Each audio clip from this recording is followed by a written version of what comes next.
जोरदार तालियों के साथ स्वागत कीजिए दिल्ली के मुख्यमंत्री अरविंद केजरीवाल का, जिनसे बातचीत के लिए मैं मंच पर बुलाना चाहूंगी राहुल सिन्हा को।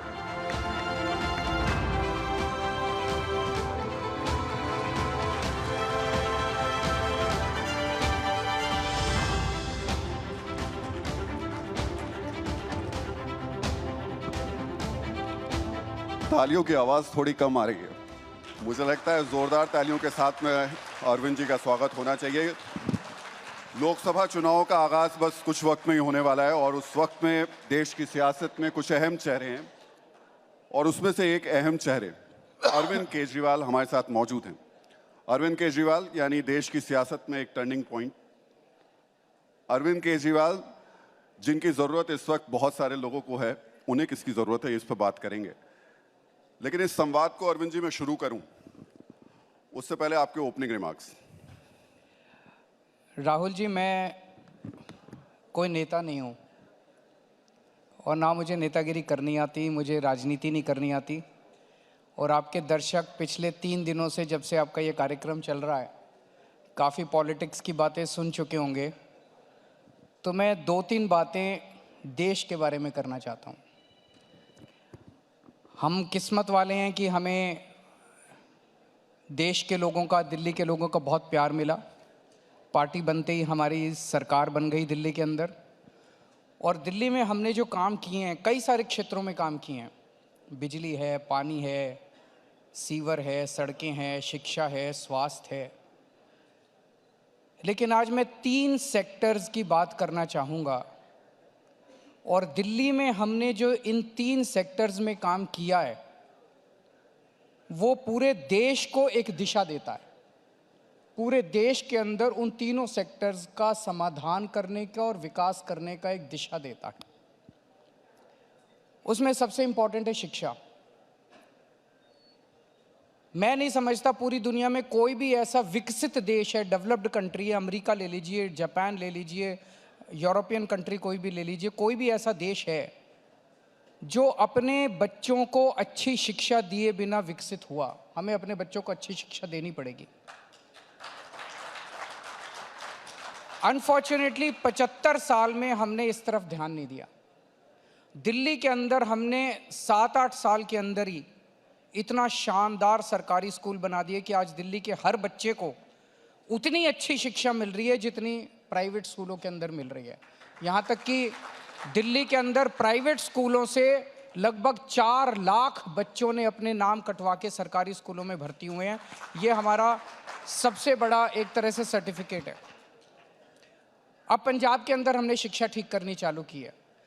तो हमारा मॉडल शिक्षा का ये है कि हर बच्चे को अच्छी शिक्षा मिले, चाहे वो गरीब का बच्चा हो, चाहे अमीर का बच्चा हो। दिल्ली के अंदर अब सरकारी स्कूलों के नतीजे 99% के करीब नतीजे आ रहे हैं, जो कि अनबिलीवेबल है। एक तरफ हमारा ये मॉडल है और दूसरी तरफ बीजेपी का मॉडल है, जिसमें उनके, मैं राज्यों का नाम लेना ठीक नहीं है, एक राज्य ऐसा है जहां 4,500 सरकारी स्कूल बंद कर दिए गए। एक राज्य ऐसा है जहां 6,000 सरकारी स्कूल बंद कर दिए गए। पॉपुलेशन कम नहीं हो रही, पॉपुलेशन बढ़ रही है। सरकारी स्कूल और खुलने की ज़रूरत थी, मौजूदा सरकारी स्कूलों को अच्छा करने की ज़रूरत थी, वो नहीं किया। सरकारी स्कूल बंद करते जा रहे हैं।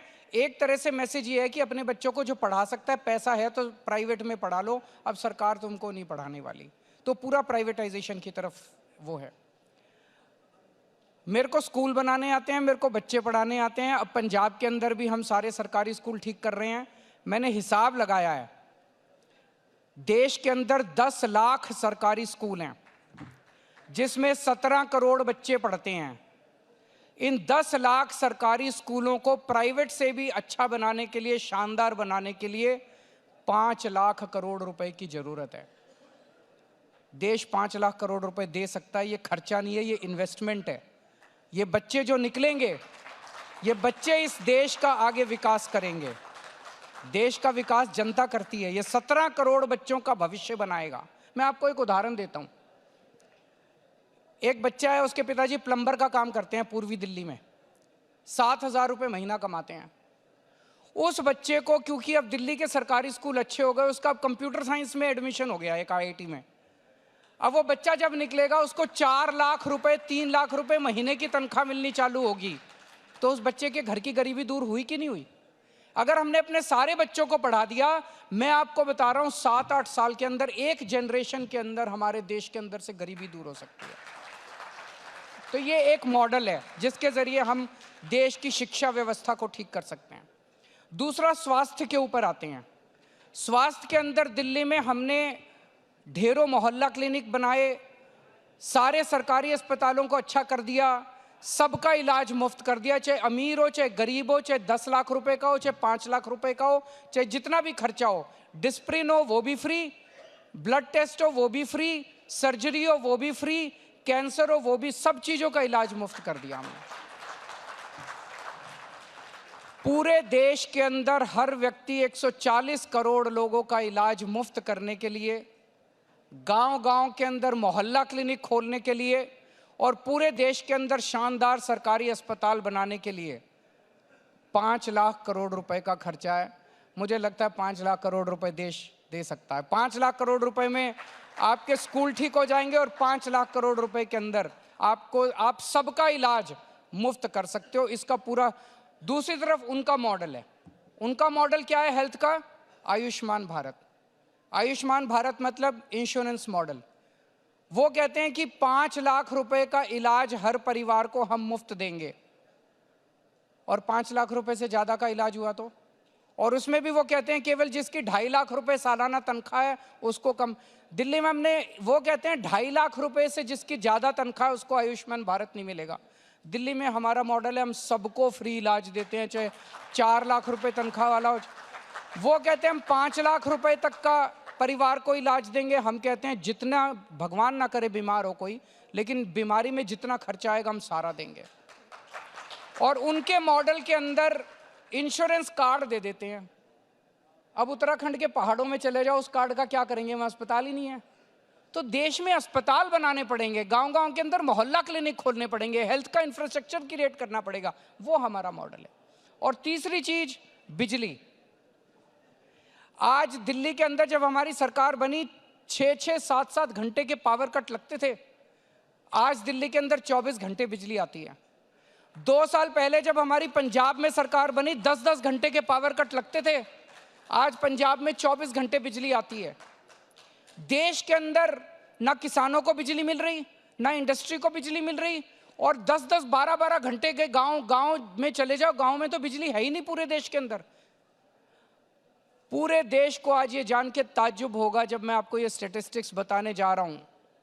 हमारे देश के अंदर 4 लाख मेगावाट बिजली बनाने की क्षमता है। 4 लाख मेगावाट। और डिमांड कितनी है? Peak demand. गर्मियों में जब भारी गर्मी पड़ रही होती है, सारे एसी चल, पीक डिमांड हमारे देश की है 2 लाख मेगावाट। बिजली बनाने की क्षमता 4 लाख मेगावाट और बिजली खपत हमारी 2 लाख मेगावाट। तो बिजली तो बहुत ज्यादा बन रही है हमारे यहाँ। ये बिजली घरों में क्यों नहीं आ रही? पावर कट क्यों लग रहे हैं? इंडस्ट्री को बिजली क्यों नहीं मिल रही? खेती को बिजली क्यों नहीं मिल रही? आपके घर को बिजली क्यों नहीं आ रही? आ सकती है, नीयत की कमी है, मैनेजमेंट की कमी है। और आखिरी चीज, कुछ लोग मुझे कहते हैं केजरीवाल जी आप फ्री बिजली देते हो, फ्री, ये सस्टेनेबल नहीं है। हमने दिल्ली के लोगों को फ्री बिजली दे दी, पंजाब के लोगों को फ्री बिजली दे दी, बजट ठीक ठाक चल रहा है हमारा, कोई दिक्कत नहीं हो रही। पूरे देश के हर परिवार को 200-200 यूनिट बिजली फ्री देने के लिए 1.5 लाख करोड़ रुपए का खर्चा है बस। हर परिवार को मुफ्त बिजली मिल जाएगी। तो सारा 5 लाख करोड़ रुपए में बिजली ठीक, शिक्षा ठीक हो जाएगी, 5 लाख करोड़ रुपए में स्वास्थ्य ठीक हो जाएगा, और 1.5 लाख करोड़ में बिजली। 11.5 लाख करोड़ रुपए में अच्छी एजुकेशन मिल जाएगी, अच्छी हेल्थ केयर मिल जाएगी, बिजली 24 घंटे मिल जाएगी, बिजली फ्री मिल जाएगी। और 11 लाख करोड़ रुपए इन्होंने अपने दोस्तों के लोन माफ करे हैं। अगर वो दोस्तों के लोन माफ नहीं करते तो देखो कितने काम हो सकते थे। तो मेरे ओपनिंग रिमार्क्स तो इतने हैं, बाकी जो आप मुझसे पूछेंगे। फिर से मैं यही कहूंगा, मेरे को राजनीति करनी नहीं आती। इंजीनियर हूं, मैकेनिकल इंजीनियर हूं, IIT खड़गपुर से पढ़ा लिखा हूं। काम करवा लो मेरे से जितना देश की तरक्की के लिए मेरे को मौका दिया आप लोगों ने, आपका बहुत बहुत शुक्रिया। आप तो काम करना चाहते हैं अरविंद जी, लेकिन जो एजेंसीज काम करना चाह रही हैं आप उसमें सहयोग ही नहीं कर रहे हैं। ईडी जिसको लेकर के कहा जाता है कि उनका दावा है कि उनके पास में आपकी मोटी फाइल है, लेकिन अब आपके घर पे भी एक मोटी फाइल बन गई है जो लगातार उनके सम्मन आ रहे हैं। 8वां सम्मन आज आ गया। आप जा क्यों नहीं रहे ईडी के दफ्तर? देखिए, ये 2 साल से इनका केस चल रहा है। कहते हैं कोई शराब घोटाला हुआ था दिल्ली में।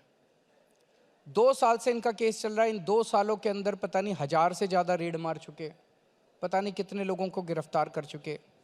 इनको अभी तक एक नए पैसे की रिकवरी नहीं हुई। पता नहीं कितने रेड मार चुके। मनीष जी के यहाँ कितनी बार रेड मार चुके, हमारे लोगों पे कितनी रेड मार चुके। मनीष जी अंदर हैं, सतेंद्र जैन अंदर हैं, विजय नायर अंदर हैं, सबके, संजय सिंह अंदर हैं, सबके यहाँ रेड हुई। किसी के यहाँ कोई एक पैसे की रिकवरी नहीं हुई, कहीं कोई रिकवरी नहीं हुई।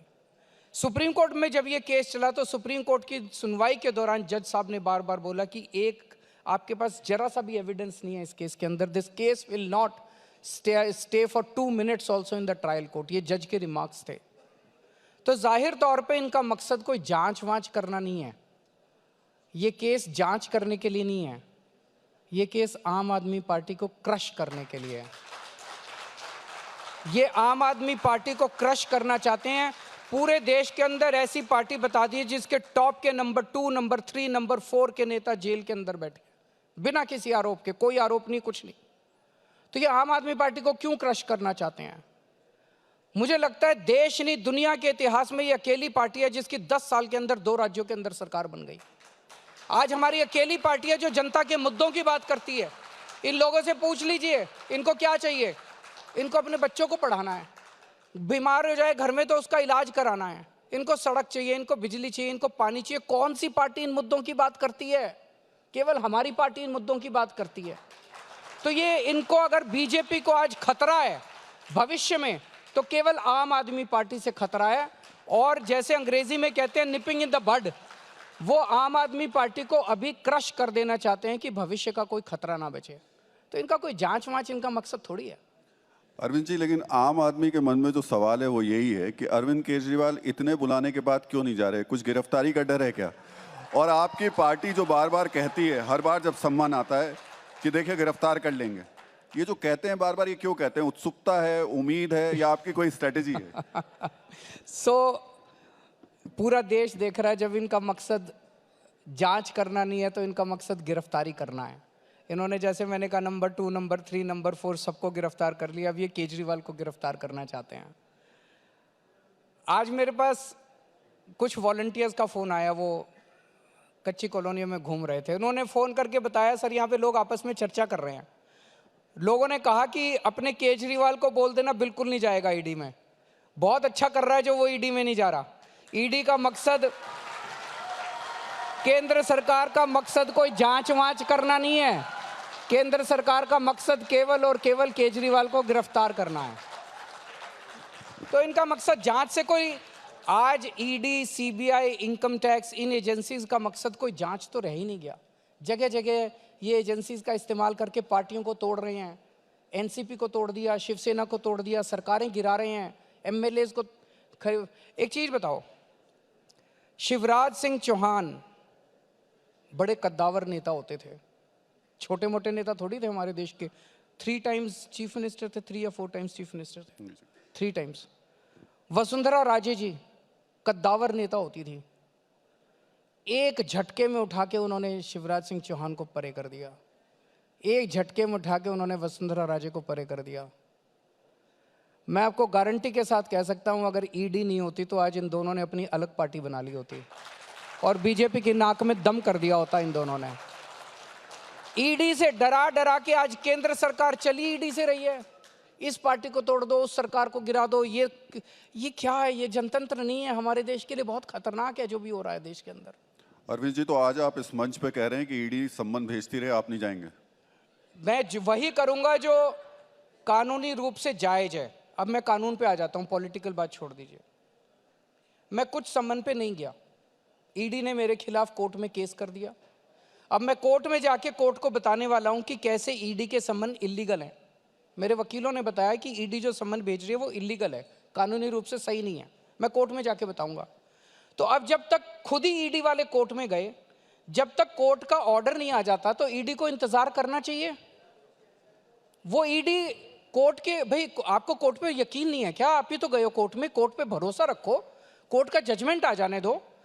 कोर्ट का जजमेंट आने तक इंतजार नहीं करते। रोज कल एक जवाब दिया, आज फिर एक सम्मन आ गया, कल फिर एक सम्मन आ जाएगा। तो ये तो एक तरह से तमाशा बना रखा है इन लोगों कोर्ट ने। कहेगा तो जाएंगे आप?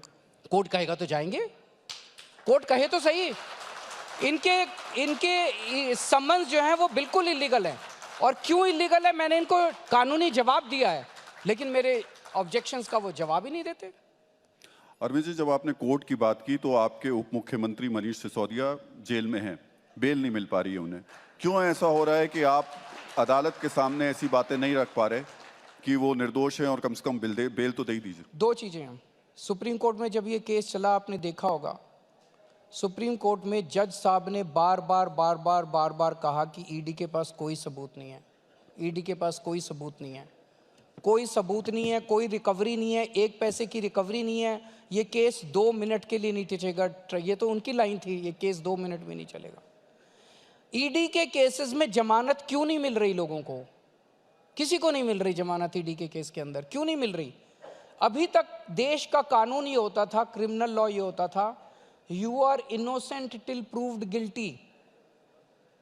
अगर आपके ऊपर कोई आरोप लगा, आपके ऊपर कोई एफआईआर हुई, आपको गिरफ्तार करते थे, आपसे पूछताछ करते थे, और पूछताछ के बाद 10-15 दिन के बाद आपको बेल मिल जाती थी, आप घर आ जाते थे, फिर आपके ऊपर मुकदमा चलता था। मुकदमे में अगर आप दोषी पाए जाते थे तब आपको सजा होती थी और आप जेल जाते थे। अब ये पूरा कानून इन्होंने ईडी में पलट दिया। अब इसमें हो गया you are guilty till proved innocent. इस कानून में इन्होंने लिख दिया, इस कानून में इन्होंने ये लिखा है कि आपके ऊपर आरोप लगेगा, आपके ऊपर एफआईआर होगी, झूठा सच्चा जो मर्जी आरोप लगा दें, आपको गिरफ्तार कर लिया जाएगा और आपको बेल तब तक नहीं मिलेगी जब तक आपका मुकदमा पूरा नहीं हो जाता और आप इनोसेंट प्रूव नहीं हो जाते। मुकदमे तो इस देश में 15-15 साल चलते रहते हैं, तो 15 साल तक आप मनीष सिसोदिया को जेल में रखोगे? तो ये बेल इसलिए नहीं मिल रही कि वो दोषी हैं, बेल इसलिए नहीं मिल रही कि उन्होंने ये पूरा कानून पलट दिया। इसीलिए ईडी की वजह से आज पार्टियां टूट रही हैं। आप पहले जो कानून था, भाई आपने एफआईआर करी, आप गिरफ्तार कर लो मुझे, मेरे से पूछताछ कर लो, 10 दिन में 15 दिन में मेरे को बेल मिल जाती थी। अब बेल तब तक नहीं मिलेगी जब तक पूरा मुकदमा ट्रायल पूरा होके आप इनोसेंट प्रूव नहीं हो जाते। ये तो गलत कानून है। अरविंद जी, जो आपने बात कही कि ईडी की वजह से पार्टी टूट रही है कई, आपने अभी हाल फिलहाल में आरोप लगाया था कि आपकी पार्टी के विधायकों को भी तोड़ने की कोशिश की गई और 25 करोड़ रुपए ऑफर दिए गए। वो मामला थोड़ा आप बताएं। ये कई बार इन्होंने कोशिश कर ली, ये पहली बार नहीं है, उसके पहले भी इन लोगों ने कोशिश की है। ये ऑपरेशन लोटस 2016-17 से चल रहा है इनका। ये कई बार इन्होंने हमारे एमएलएज को खरीदने की कोशिश की, हमारी पार्टी को ये तोड़ नहीं पा रहे हैं आज तक। इन हमारे एमएलएज, आपको याद होगा जब सबसे पहले हमारी सरकार बनी थी 28 एमएलए थे हमारे, 36 चाहिए थे, 8 की कमी थी, और इनके 32 थे, इनके बीजेपी के 32 थे, इनको केवल 4 एमएलए तोड़ने थे। 28 में से हमारे 4 एमएलए भी नहीं तोड़ पाए। इन्होंने बहुत कोशिश की उन दिनों में। तो ये कई बार कोशिश कर चुके हैं हमारी पार्टी तोड़ने की, हमारे एमएलए तोड़ने की, लेकिन हमारे लोग मजबूत हैं, हमारे साथ खड़े हो। हमने कोई गलत काम नहीं किया। राहुल जी, आज अगर किसी पे ईडी का, सीबीआई का शिकंजा होता है, अगर वो दोषी है, अगर उसने गलत काम कर रखा है, वो तुरंत बीजेपी में चला जाता है और उसको फिर सारी फाइलें उसकी रफा दफा हो जाती है। अगर कोई दोषी नहीं है मनीष सिसोदिया की तरह, तो उसको 10 बार कोशिश की जाती है बीजेपी ज्वाइन कराने के लिए, वो अड़ा रहता है। उसे पता है आज नहीं तो कल मैं बाहर तो आ ही जाऊंगा। तो आज ईमानदार की परिभाषा ये नहीं है कि आपको ईडी ने गिरफ्तार किया। आज ईमानदार की परिभाषा है, ईडी के एक्शन के बाद अगर आप बीजेपी में चले गए तो आप बेईमान हो, और अगर ईडी के एक्शन के बाद भी आप डटे रहे और जेल चले गए, आप ईमानदार हो। इसका मतलब आपने कोई गलत काम नहीं किया।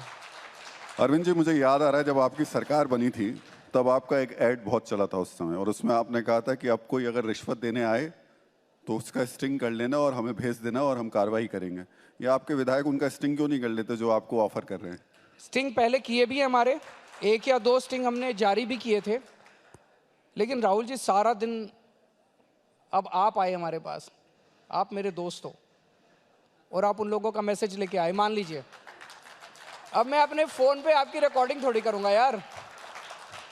आप मेरे पास मान लीजिए मैसेज लेके आए, आपने कहा अरविंद जी वो लोग आपसे बात करना चाहते हैं, वो कह रहे हैं कि मनीष को भी छोड़ देंगे, सतिंदर को भी छोड़ देंगे, संजय सिंह को भी छोड़ देंगे, आप ये इंडिया गठबंधन मत करो। अब मैं यार आपकी थोड़ी वो करूँगा, आप मेरी और आपकी तो दोस्ती है ना? तो मैं अब आपकी आवाज़ रिकॉर्ड करूँगा और फिर जनता को दिखाऊंगा, तो रिश्ते खराब होते हैं। इसी तरह से करते हैं ये लोग, इसी तरह से करते हैं। मैं कितनी कहानियां सुनाऊं आपको। अच्छा, आपने मेरा नाम लिया तो कोई एक नाम आप नहीं करते। कोई एक नाम तो बता दीजिए, कोई एक नाम तो बता दीजिए जो ऑफर लेकर आया हो आपके पास और कहा हो इस तरीके से। वो इम्पोर्टेंट नहीं है, इम्पोर्टेंट ये है कि इस टाइम देश में चल क्या रहा है। इंडिविजुअल्स इम्पोर्टेंट नहीं है। जो कुछ इस देश के अंदर इस वक्त घटित हो रहा है वो अच्छी चीज़ नहीं है देश के लिए, इससे तरक्की नहीं होती। आज जिस तरह से भाई चुनाव हुए, चुनाव में हमारी आपकी लड़ाई है, हम चुनाव लड़े, आप चुनाव लड़े, आप जीत गए आप सरकार चलाओ, वो जीत गए वो सरकार चलाओ। जो जीत गया वो सरकार चलाए 5 साल, जनता को पसंद आएगी उनको दोबारा वोट दे देंगे, जनता को नहीं पसंद आएगी उनको वोट दे के निकाल देंगे। अब दिल्ली के अंदर हमें सरकार ही नहीं चलाने देते, हर चीज़ में टांग अड़ाते हैं, हर चीज़ में टांग अड़ाते हैं। पिछले साल इन्होंने एलजी के जरिए दिल्ली के सरकारी अस्पतालों की दवाइयां बंद करा दी, अच्छी चीज़ है कि 2 महीने तक दिल्ली के मोहल्ला क्लिनिक में दवाइयां बंद करा दी, टेस्ट बंद करा दिए। कई मोहल्ला क्लिनिक हमारे रेंट पे चल रहे हैं, किराए पे, उनका रेंट बंद करा दिया, पेमेंट बंद करा दिया, बिजली का पेमेंट लड़ के इनसे मैंने सारा दोबारा ठीक कराया। ये तो अच्छी चीज़ नहीं है भाई। हम जीत गए, हमें काम करने दो। अब अगली साल चुनाव है दिल्ली का, फिर लड़ लेंगे चुनाव। तुम अपना अच्छा काम करो, तुम्हारे पास केंद्र सरकार इतनी बड़ी सरकार है, तुम दिल्ली में इतने अच्छे काम करके दिखाओ ना, लोग कहें भाई इनको वोट दो। वो खुद भी काम नहीं करते, हमें भी काम नहीं करने देते। ये गलत बात है, इससे देश की तरक्की नहीं होती। अरविंद जी, पॉलिटिक्स पे मैं बाद में आऊंगा, थोड़ा सा डेवलपमेंट की बात कर लेते हैं क्योंकि आपने 3 कोर इश्यूज बताए थे। आप जब अस्पताल की बात कर रहे हैं और आप आयुष्मान जो कार्ड है और अपने मोहल्ला क्लिनिक की तुलना कर रहे हैं, दिल्ली हाईकोर्ट को क्यों कहना पड़ा कि दिल्ली में 3 करोड़ की आबादी में सिर्फ और सिर्फ 6 सीटी स्कैन मशीन्स हैं दिल्ली के सरकारी अस्पतालों में? ये देश की राजधानी की स्थिति है। अब देखिए राहुल जी, सारी चीज़ें जरूरी नहीं है कि आपको खरीदनी हो, बहुत सारी चीज़ें आप प्राइवेट सेक्टर के साथ पार्टनरशिप में भी करते हैं। हमने दिल्ली के अंदर एक योजना लेके आए हैं, डाक स्कीम है हमारी। डाक स्कीम के तहत आप किसी सरकारी अस्पताल में जाते हो, आपका अगर कोई टेस्ट 48 घंटे से ज़्यादा का टाइम मिलता है, मान लीजिए आपने कोई टेस्ट कराना है और वो कहते हैं 3 दिन बाद आना, 4 दिन बाद आना, या आपने कोई सर्जरी करानी है और वो कहते हैं कि आप 1 महीने बाद की डेट देते हैं, तो हमने ढेर सारे प्राइवेट अस्पतालों का एम्पैनल किया हुआ है। डॉक्टर आपको वो लिस्ट देगा, आप बता दो मेरे को इस अस्पताल में जाके कराना है, उस अस्पताल में जाके आप अपना टेस्ट करा लो, उस अस्पताल में जाके आप अपनी सर्जरी करा लो, सारा रिम्बर्समेंट दिल्ली सरकार देती है। तो लोगों का ख्याल रखते हैं, किसी को भी हम वंचित नहीं होने देते इलाज से। अगर सीटी स्कैन कम है मशीन, जरूरी थोड़ी है कि मैं सारी मशीनें खरीदूंगा। मैं प्राइवेट सेक्टर के साथ अगर पार्टनरशिप करके अपने लोगों को अच्छा इलाज दे रहा हूं तो इसमें कोई बुरी बात नहीं है। आपने बिजली की बात की, आपने कहा कि जो 4 लाख मेगावाट बिजली हम लोग बनाते हैं, 2 लाख की सिर्फ डिमांड है, बाकी 2 लाख कहाँ जाती है? थोड़ा उसको आप डिफाइन कर पाएंगे, बता पाएंगे कि अगर वो 2 लाख बिजली का इस्तेमाल अरविंद केजरीवाल को करने को दिया जाए तो क्या स्थिति बनेगी? नहीं, बिल्कुल करेंगे। बेसिक जैसे दिल्ली और पंजाब में किया। मैं बड़ी बड़ी बातें करूं तो कोई फायदा नहीं।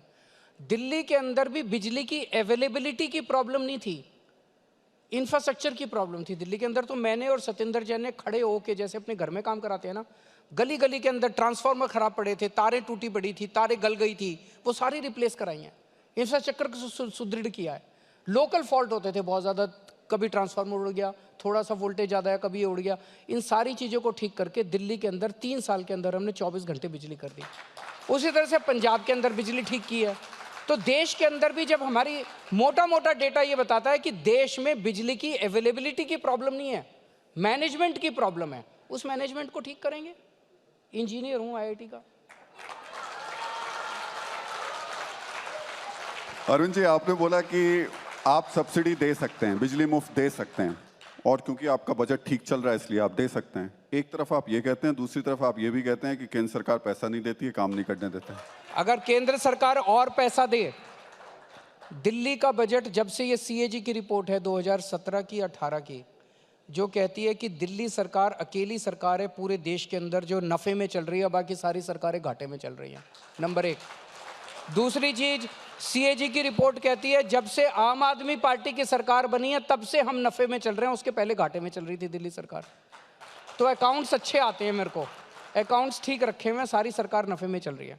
लेकिन अगर और पैसा आएगा, जैसे कच्ची कॉलोनियों में हमने सारी कॉलोनियों के अंदर अभी हमने पानी, लगभग 1792 कॉलोनियाँ हैं कच्ची, 1650 कॉलोनियों के अंदर हमने पानी पहुँचा दिया है। अब सारी कच्ची कॉलोनियों में सड़कें बना रहे हैं, लगभग 900 के करीब कॉलोनियों के अंदर सड़कें बन गई है, बाकियों में बन रही है। सभी कॉलोनियों के अंदर सीवर की पाइपलाइन डाल रहे हैं। अगर और पैसा आएगा तो ये 1 साल के अंदर काम हो जाएगा, अगर कम पैसा आता है तो 2 साल लग जाते हैं, 3 साल। तो पैसा अगर आएगा तो इंफ्रास्ट्रक्चर पे खर्च हो सकता है, और पैसा आएगा तो पैसा तो आ अच्छा रहा एक चीज बताइए, देश के अंदर बॉम्बे के बाद सेकंड नंबर पे सबसे ज्यादा इनकम टैक्स दिल्ली देती है, दिल्ली वाले देते हैं, आप लोग देते हैं सबसे ज्यादा इनकम टैक्स केंद्र सरकार को।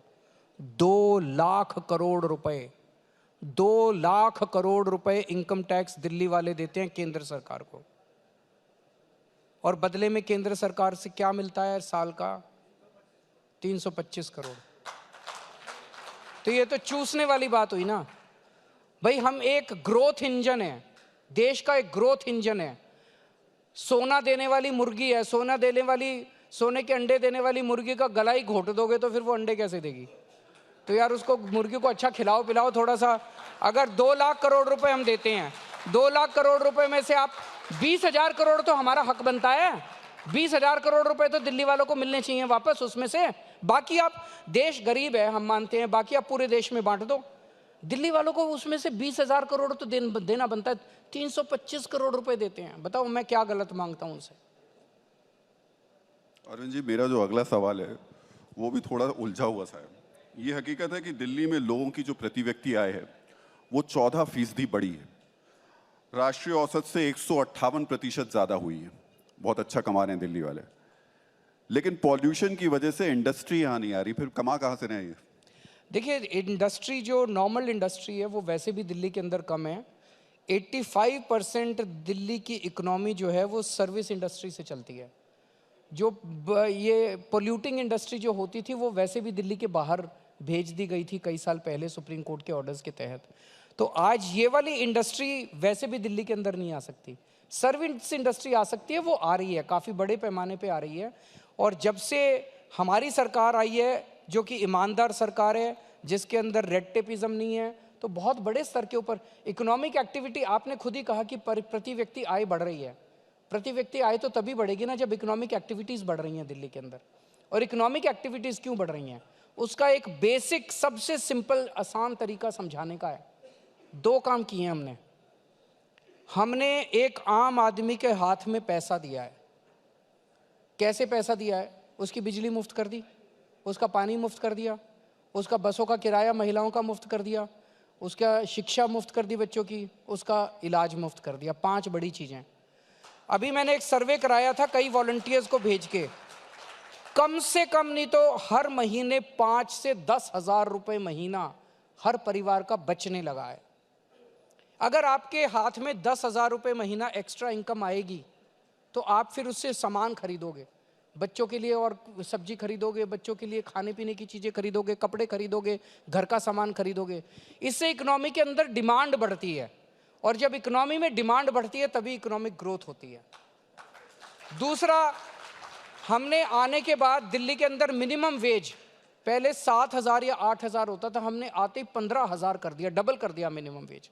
जब मजदूरों के हाथ में पैसा आएगा तो वो पैसा खर्चेगा मार्केट में जाके, और जब पैसा खर्चेगा तो डिमांड क्रिएट होती है और उसी से इकोनॉमिक ग्रोथ होती है। अभी तक 75 साल के अंदर सिस्टम ये था trickle down impact. Trickle down impact में होता था अमीरों को और अमीर बनाओ, अरबपति को और पैसे दे दो उसके हाथ में, वो फिर फैक्ट्री खोलेगा और वो फैक्ट्री खोलेगा, उससे लोगों को जॉब मिलेगा। अरे जब खरीदने के लिए पैसे नहीं होंगे तो फैक्ट्री कहाँ से खुलेंगी? पहले खरीदने के लिए डिमांड तो चाहिए इकोनॉमी के अंदर, वो डिमांड हम लोगों ने क्रिएट की है दिल्ली के अंदर। आज पूरे देश में सबसे कम महंगाई दिल्ली के अंदर है। क्यों? हमारी बिजली फ्री, पानी फ्री, बसों का किराया फ्री, शिक्षा फ्री, स्वास्थ्य फ्री। तो ये दिल्ली केंद्र सरकार का डेटा है। एवरेज पूरे देश में महंगाई दर 6% है। उत्तर प्रदेश में, गुजरात में 7.5% है। दिल्ली के अंदर महंगाई दर 3% है, सबसे कम है देश के अंदर। अरविंद जी, जो सवाल मैं आगे आपसे पूछने वाला हूँ, वो सवाल आप पर भी है, वो सवाल हमारे ऊपर मीडिया पर भी उठता है। इसलिए उठता है क्योंकि जब साल में एक बार पॉल्यूशन आता है तो हमें भी पॉल्यूशन की याद आती है, वरना मीडिया भी भूल जाता है। पॉल्यूशन एक बहुत बड़ी समस्या है दिल्ली के लिए। आपके दोनों स्टेट्स हैं, दिल्ली भी और पंजाब भी, जहाँ से ये दोनों समस्या बनी हुई है। आप इलेक्ट्रिक बसेस लेकर आए हैं, लेकिन कोई परमानेंट सॉल्यूशन होगा? क्योंकि फिर अगली बार वैसी स्थिति बनेगी और कोई ऐसे कॉन्क्रीट प्लान दिखाई नहीं देते हैं हमें, ना सेंटर की तरफ से दिखाई देता है, ना आपकी तरफ से कोई दिखाई देता है। तो दो चीजें, एक तो बाकी साल के दौरान सर्दियों में समस्या ज़्यादा होती है पोल्यूशन की। इस वक्त अगर आप देखें तो पोल्यूशन रीजनेबली कंट्रोल्ड लेवल में है। इस टाइम पोल्यूशन ज़्यादा नहीं है दिल्ली के अंदर।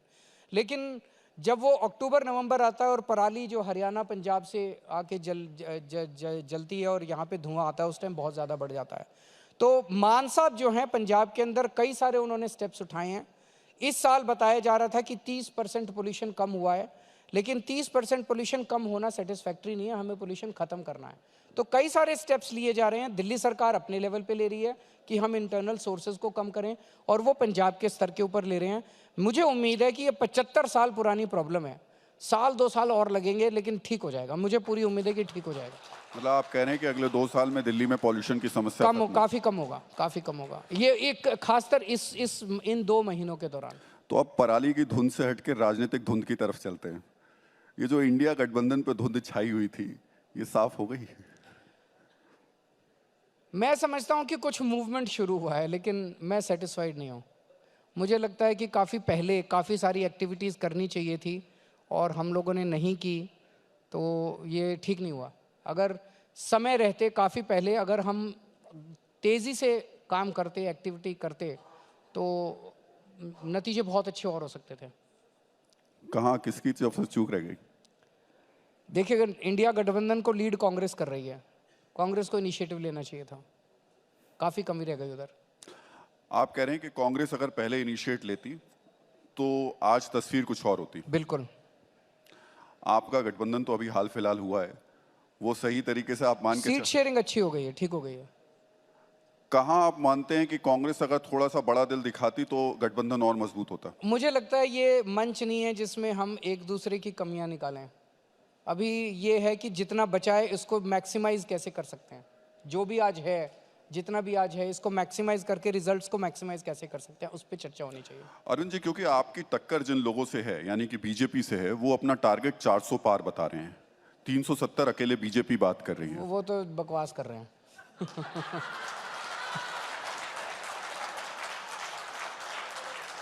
हालत देश की ये है, युवाओं को रोजगार नहीं मिल रहा, पेट्रोल 100 पार चला गया है, महंगाई इतनी ज़्यादा हो रही है, तो 270 भी पार कर जाए तो बहुत बड़ी बात है। वो तो 370 की बात कर रहे हैं।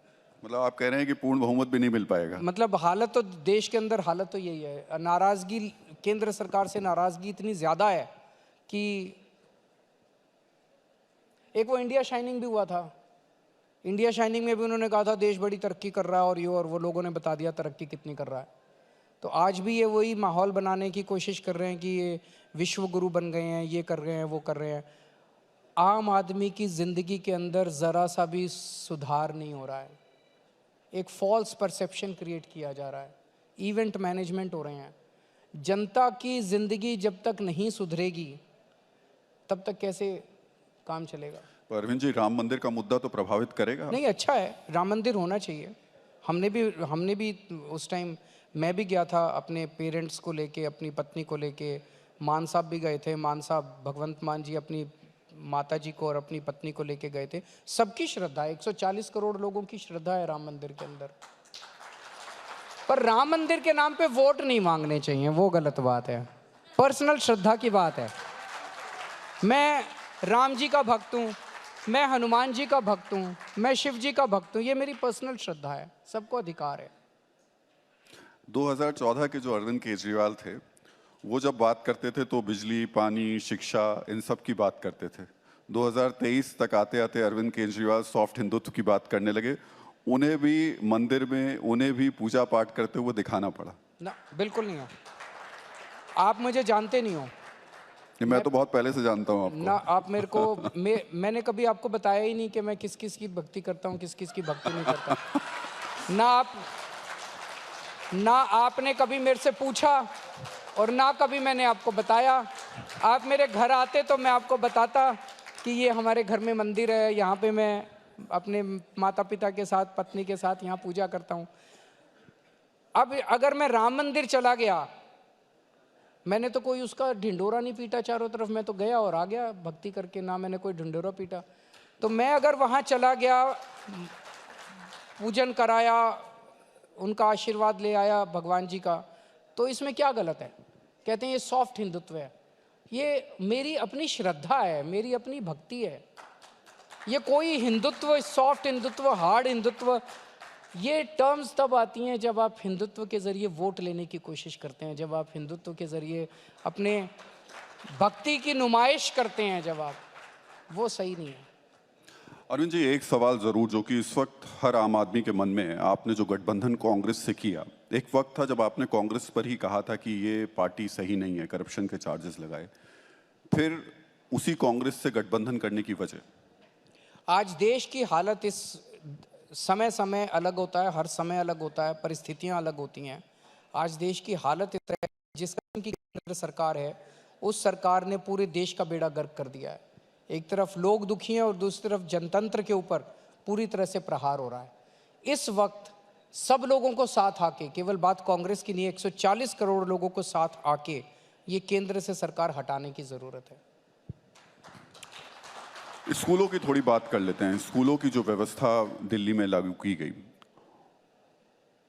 जब हम पूरे देश के स्कूलों में देखते हैं तो अभी एक रिपोर्ट आई थी जिसमें गुजरात को थोड़ा सा बेहतर बताया गया था स्कूलों के मामले में। ऐसा क्यों? वो रिपोर्ट मैंने तो नहीं देखी। ऐसी कौन सी रिपोर्ट है जो गुजरात के, मैं भी गया था स्कूलों में। अच्छा एक चीज़ बताओ, प्रधानमंत्री जी को जब गुजरात के सरकारी स्कूल में जाके फ़ोटो खिंचवानी थी, उनको एक स्कूल पूरे गुजरात में ऐसा नहीं मिला जो फ़ोटो खिंचवाने लायक था। फिर एक टेम्पोरेरी टेंट के अंदर एक क्लासरूम बनाया गया, आर्टिफिशियल क्लासरूम बनाया गया, जिसमें 4 बच्चों को बिठाया गया और वहाँ पे उनको फ़ोटो खिंचवानी पड़ी।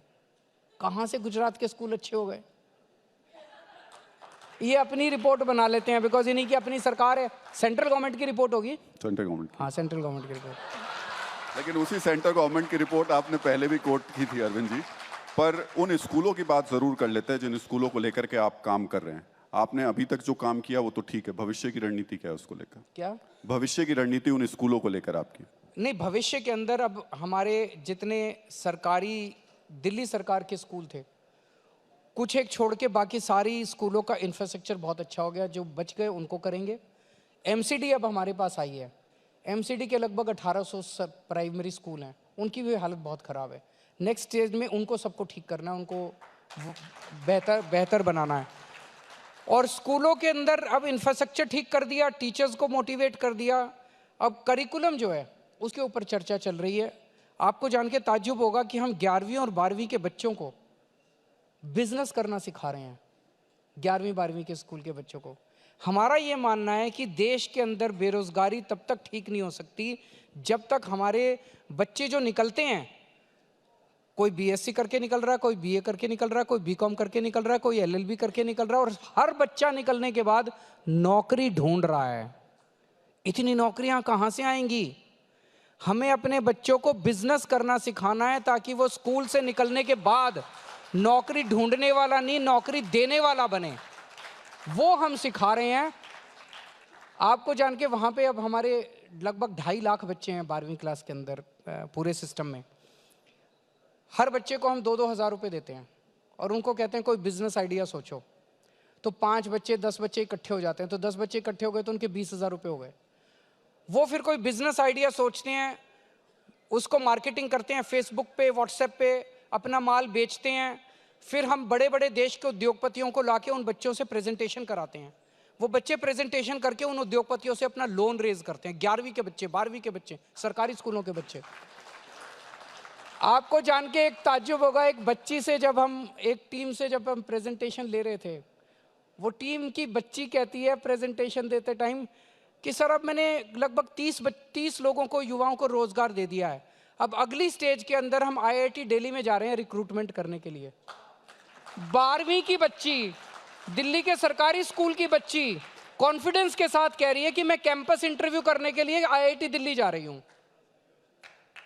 देश के लोगों को रोजगार तो तभी मिलेगा जब हमारे बच्चों को हम, तो ये करिकुलम को लेके अब हम नए नए एक्सपेरिमेंट्स कर रहे हैं अपने स्कूलों के अंदर।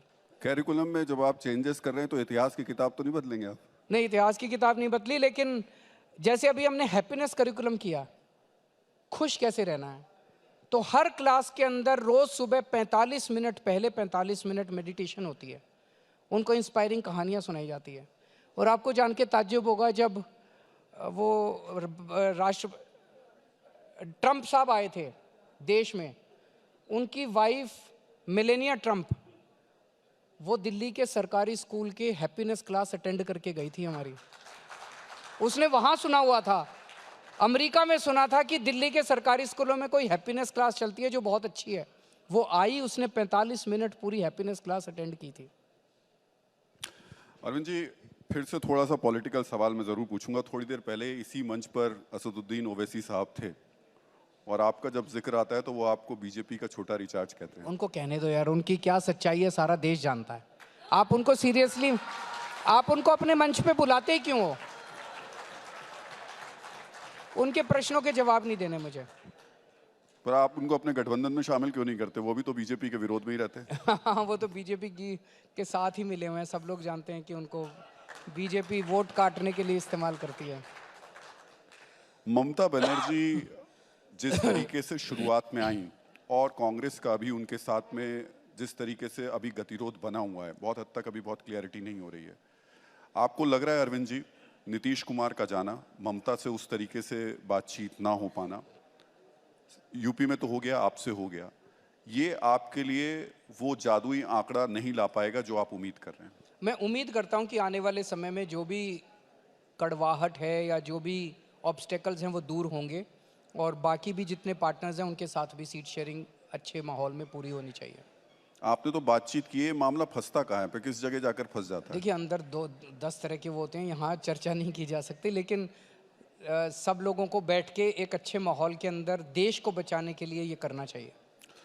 अरविंद जी, बहुत बहुत शुक्रिया, बहुत बहुत थैंक यू सो मच। और सम्मेलन में आने के लिए एक बार जोरदार तालियों के साथ में बहुत बहुत शुक्रिया। अरविंद जी रुके रहिए मंच पर। Thank you, Rahul ji. Thank you, Arvind ji. Thank you for this spectacular session. And may I please request Arvind sir to please be seated, as I would like to request on stage TV9 के editor Convergence and Strategy दीप उपाध्याय, जो अरविंद जी को अब सम्मानित करेंगे। जोरदार तालियां एक बार फिर से।